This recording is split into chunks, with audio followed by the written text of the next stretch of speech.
Hey everybody. Hello. Hey, I got a question from a technician friend, and I'm all fired up about it. And I told her what I thought, and then I was like, you know what? I'm gonna tell everybody what I think. And so I don't know if you guys want to do like check this out, see what you think. If you guys want to do some more videos like what I'm about to do, just let me know in the comments and be like, hey, let's do more of this. Here goes. I have a friend. She's a technician. She said to me, Andy, I go into the exam room and I get a beautiful history of the case. And then the doctor comes into the exam room and does the exact same thing again. And I'm standing there like, just did this. And it happens all day, every day. And it's making me crazy. What do I do? And I just want to talk about that because I see this all the time. Okay? Like, yeah, the tech goes in like 15, 20 minutes taking this beautiful history. And then the doctor comes in and is just like, let's begin at the beginning. And the tech is like, are you freaking kidding me? And it sucks their soul away. It does. Because you're like, does my work not matter? Does my time not matter? And it's like, that's an understandable feeling. And the doctors, they don't get it, or they just don't recognize it. But like, here's what happens, guys. Okay, listen. The client comes into the room, listen, and there's going to be repeating of stories. Like you know that there is. And it's going to be for a couple of reasons.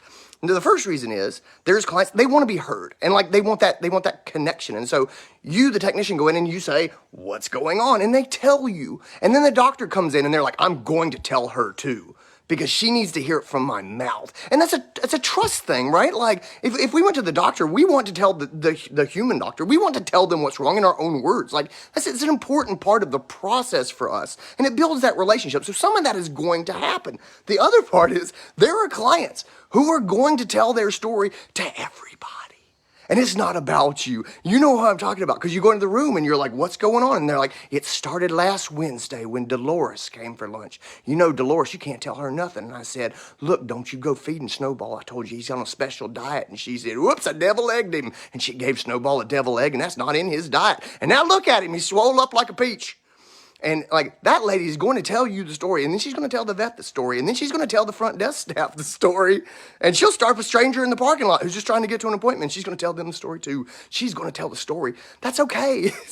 It's going to happen. You can't take that personally. You know what I mean? It's not about like, oh, she doesn't trust you. Like, that's got nothing to do with you. All right? But those things are going to happen. But here's the other thing. At some point, if the technician is going into the room and spending 20 and 30 minutes or 15, 20 minutes of her time getting a detailed history, and then the doctor goes in and goes, let's start at the beginning. What the heck are you doing? Like, this doesn't make any sense. It doesn't make any sense for the technician whose time is essentially wasted. Like, she just did this task. And it's getting ignored. You know what I mean? Like, come on, guys. Like, that doesn't make our techs feel appreciated. It makes them feel like their time was wasted. Like, and here's the other thing. It's just not an efficient use of our team time. And so I talk to doctors, you know, and God love us. God love us. God love us. We love self-love for veterinarians. We're super busy. And we're like, I'm super stressed out. And I say to the doctor, but you have this really competent helper that's helping you. Does it help? And she's like, no, who, that person? No, I'm not really sure sometimes. I'm like, let's get a plan. Like, here's what I'm getting to. Like, let's get a plan. Let's get a plan so our wonderful technician is not doing a bunch of stupid work that no one's going to pay attention to. Because she doesn't want to do that work, and I don't want her to do that work. I want them to do the work that is most valuable to me. And so the way that this generally happens, and a lot of times in practice, is the doctors will say to the technicians, go learn everything that you can learn.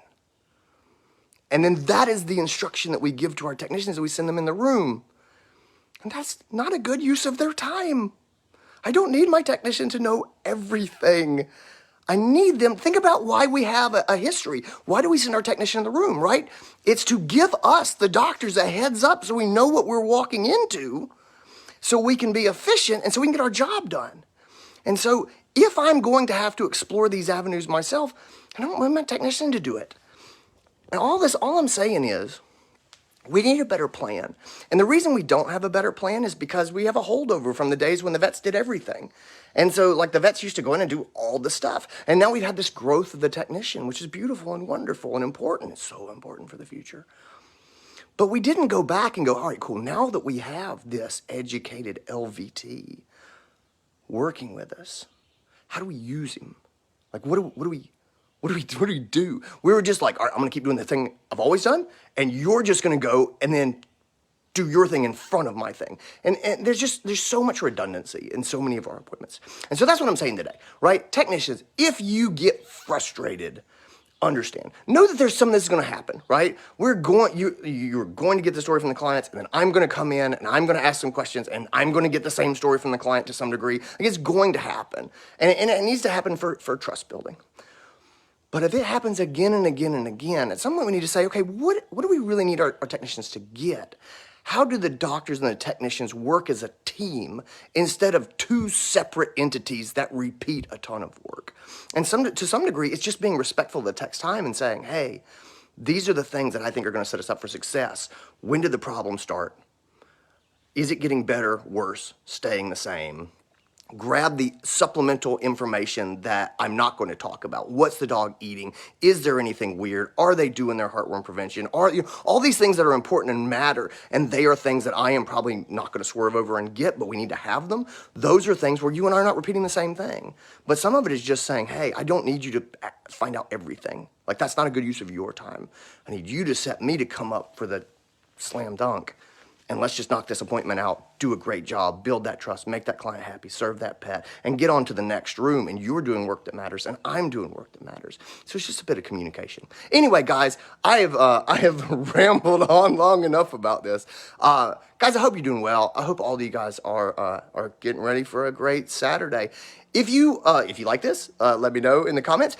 If you want me to talk about some other stuff, put it in the comments. If you guys have questions, if there are things that are going on in your practice and like you're seeing it, I'm happy to jump on and give you my opinion for what it's worth. But I love talking about this stuff, and I just want to cheer you guys on. I love the work that my techs do. I love the work my doctors do. Veterinarians are working so hard, guys. We're all just so busy and so slammed, but God, we do work that matters. Isn't that great? I love it. Yeah, if I can help you guys, I just want to. So anyway, take care. Have a wonderful Saturday. I'll talk to you guys later on, all right? Bye.